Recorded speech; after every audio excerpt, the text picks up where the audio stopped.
नमस्कार, मैं डॉक्टर अपर्णा शर्मा, व्याख्याता हिंदी, सुबोध पीजी महिला महाविद्यालय, साहित्य मंथन में आप सभी का स्वागत करती हूँ। साहित्य मंथन के अंतर्गत विभिन्न ऐसे विषय होंगे जिनसे हिंदी साहित्य की सभी छात्राएं लाभान्वित हो सकेंगी। आज मैं साहित्य के विषय में आपसे बात करूँगी। साहित्य जीवन की व्याख्या है और जीवन का निर्माण समाज से होता है। ऐसी स्थिति में ये स्पष्ट हो जाता है कि साहित्य समाज का ही प्रतिरूप है तथा मानवीय व्यवहार को अभिव्यक्ति देने का सशक्त माध्यम है। साहित्य और समाज एक दूसरे से जुड़े हुए हैं। इसका सबसे बड़ा कारक यही है कि व्यक्ति एक सामाजिक प्राणी है। यद्यपि कवि या साहित्यकार अपनी संवेदनशीलता के कारण एकांत क्षणों में रहकर साहित्य की साधना करते हैं, फिर भी वह समाज को उपेक्षित नहीं कर पाते। इससे यह भी स्पष्ट होता है कि साहित्य समाज का दर्पण है। समाज भी साहित्य से गति पाता है।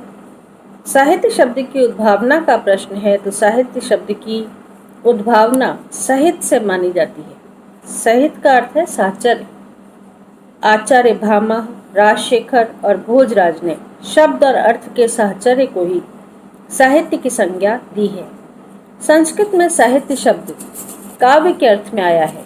हिंदी में साहित्य और काव्य का प्रयोग भिन्नार्थक बनकर भी एक ही माना गया है। सामान्यतः हम कह सकते हैं कि वाणी की कलागत अभिव्यक्ति ही साहित्य है। पाश्चात्य चिंतकों में अरस्तु ने भाषा के सहारे की नई अनुकृति को साहित्य माना। सिडनी की दृष्टि में वह कला जिसका लक्ष्य शिक्षा और आनंद है, काव्य या साहित्य माना जा सकता है। हडसन की मान्यता है कि साहित्य भाषा के द्वारा जीवन की अभिव्यक्ति है। कॉलरिज साहित्य को ही आनंद की अभिव्यक्ति मानते हैं। डॉक्टर रामकुमार वर्मा ने भी कहा है कि साहित्य से तात्पर्य जीवन की किसी महत्वपूर्ण स्थिति के ऐसे प्रस्तुतिकरण से है जिसमें एक रागात्मक रूप प्राप्त हो सके। राग मनुष्य की मुख्य प्रवृत्ति है जो कि मानवता के रक्त के साथ संचरित होती है, और जब तक मानव मानव है तब तक वह उसकी संवेदना का प्रमुख अंग है। साहित्य श्रेय और प्रेय दोनों झूलों में प्रवाहित होता है। जो साहित्य उच्च कोटि का होता है, जिसमें मूल्यान्वेषण का प्रयत्न होता है, उसमें जीवन के मर्म स्पर्शी अंश होते हैं। इस प्रकार का साहित्य मानवता, संस्कृति और जीवनवादी दृष्टि से अनुरंजित होता है, पुष्ट होता है और प्रेरित होता है। यही साहित्य जीवन का विधायक भी कहलाता है। अंग्रेजी के प्रसिद्ध समालोचक का कहना है, literature is the criticism of life. वस्तुतः जीवन की छाया, समालोचना और अनुकृति साहित्य में मिलती है। कर्म भावना और इच्छा का ही व्यक्त रूप है साहित्य, जो कि भावनाओं का प्रकाशन करता है। साहित्य अपने वस्तु अर्थ में जनजीवन का लेखा जोखा है। मानव मन और बाहरी जीवन में बिखरे संघर्षों का उसमें चित्रण होता है। इसलिए वाल्मीकि, व्यास, कबीर, शेक्सपियर की भांति जीवन सागर में आकंठ निमग्न होकर जो साहित्यकार रत्न निकाल लाते हैं, उनका साहित्य सार्वजनिक और सार्वकालिक हो जाता है, अर्थात अमर हो जाता है। साहित्य सृजन के लिए चित्त का संयम, साधना, सौंदर्य का आकार, तत्व ज्ञान और आदर्श भली भांति व्यक्त होना चाहिए। विश्व के समस्त साहित्यों की भांति हिंदी साहित्य भी युग की सामाजिक, राजनीतिक, धार्मिक परिस्थितियों के अनुरूप ढला है। छोटे छोटे राजपूत राजा परस्पर राजकन्याओं या भूमि के लिए लड़कर शक्ति को क्षीण कर रहे थे।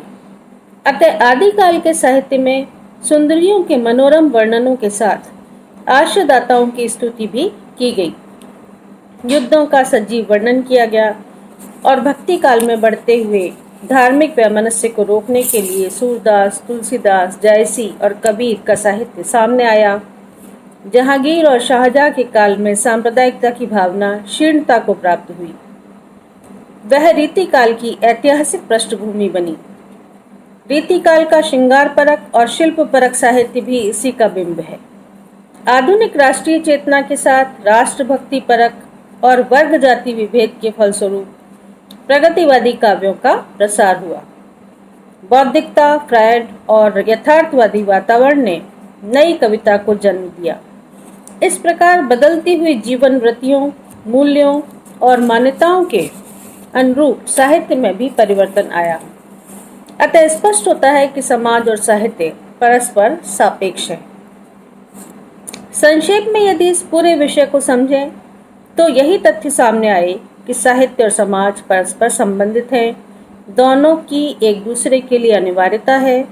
साहित्य समाज उसकी स्थिति परिस्थिति से संतुष्ट और संप्रेरित होता है और समाज साहित्य से अपने लिए गति, शक्ति और आंतरिक ऊर्जा प्राप्त करता है। एक की आवश्यकता दूसरे पर अवलंबित है। साहित्य समाज की गति को बदलता है, उसमें नए मोड़ लाता है। एक साहित्यकार अपने युग का प्रतिनिधि होता है। भारतीय साहित्यकारों के अनुसार साहित्य की परिभाषा इस प्रकार है। प्रेमचंद कहते हैं कि साहित्य जीवन की आलोचना है। बालकृष्ण भट्ट कहते हैं साहित्य जनसमूह के हृदय का विकास है। आचार्य हजारी प्रसाद द्विवेदी कहते हैं साहित्य मनुष्य के अंतर का उच्छलित आनंद है जो उसके अंतर में अटाए नहीं अट सकता। साहित्य का मूल यही आनंद का अतिरेक है। उच्छलित आनंद के अतिरिक्त से अद्भुत सृष्टि का नया साहित्य सृजित होता है। सुमित्रानंदन पंत कहते हैं साहित्य अपने व्यापक अर्थ में मानव जीवन की गंभीर व्याख्या है। आचार्य रामचंद्र शुक्ल कहते हैं साहित्य जनता की चित्तवृत्ति का संचित प्रतिबिंब है। यह निश्चित है कि जनता की चित्तवृत्ति के साथ साथ साहित्य के स्वरूप में भी परिवर्तन होता है। आदि से अंत तक इन्हीं चित्तवृत्तियों की परंपरा को परखते हुए साहित्य परंपरा के साथ उनका सामंजस्य दिखाना ही साहित्य का इतिहास कहलाता है। इस दृष्टि से हम हिंदी साहित्य के 900 वर्षों के इतिहास को 4 कालों में बांटते हैं। आदिकाल, भक्तिकाल, रीतिकाल और आधुनिक काल। आदिकाल अर्थात वीरगाथा काल संवत 1050 से 1375 ईस्वी। पूर्व मध्यकाल जिसे कहा गया है। पूर्व मध्यकाल भक्ति काल की संज्ञा जिसको मिली 1375 से 1700 ईस्वी। उत्तर मध्यकाल या रीति काल 1700 से 1900 ईस्वी और आधुनिक काल जिसे गद्य काल की संज्ञा मिली 1900 से अब तक चल रहा है। कहा जाता है कि इसमें प्रथम काल आदिकाल की प्रमुख वृत्तियां जो हैं वो इस प्रकार हैं कि आदिकाल में आशयदाताओं की बहुत प्रशंसा की गई और आदिकाल में ऐतिहासिकता का भी अभाव रहा। यद्यपि रचनाओं में इतिहास का सहारा लिया गया लेकिन जो जानकारी मिली वो काल्पनिक सी लगती है जो इसकी प्रामाणिकता पर संदेह उत्पन्न करती है। आदिकाल में युद्धों का सजीव वर्णन किया गया। आदिकाल में राष्ट्रीयता की भावना का अभाव भी देखने को मिला। सभी अपने अपने राज्य तक ही सीमित रहे। राजाओं का आपसी संघर्ष इसमें दिखाया गया। स्त्री केंद्रित काल रहा। ये स्त्री पर आधारित ज़्यादा रचनाएं लिखी गई। इसके अलावा वीर काव्य और श्रृंगार काव्य इसमें लिखे गए। वीर काव्यों में पृथ्वीराज रासो मुख्य था, कुमान रासो, विजयपाल रासो और श्रृंगार काव्य में वीसलदेव रासो। इस काल में जनजीवन के चित्रण का भी अभाव दिखाई देता है। काव्य के 2 रूप हमारे सामने आए इस काल में, प्रबंध काव्य और मुक्तक काव्य। विविध छंदों का प्रयोग किया गया। दोहा, रोला, तोटक, तोमर, छप्पे आदि। डिंगल भाषा का प्रयोग किया गया। मुख्य भाषा डिंगल ही थी आदिकाल की और वीर काव्य में डिंगल और पिंगल दोनों ही लिखे गए। रासो साहित्य की प्रधानता रही। अलंकारों का प्रयोग किया गया। अतिशयोक्ति, उपमा, रूपक, उत्प्रेक्षा अलंकारों का प्रयोग किया गया। हिंदी साहित्य के इतिहास की विशेषता यह भी रही कि एक विशिष्ट काल में किसी रूप की जो काव्य सरिता वेग से प्रवाहित हुई वो यद्यपि आगे चलकर मंद गति से बही, फिर भी 900 वर्षों के हिंदी साहित्य के इतिहास को अमर बना गई। और जिसने हमारी मातृभाषा हिंदी को जन जन की प्रिय भाषा बना दिया। धन्यवाद।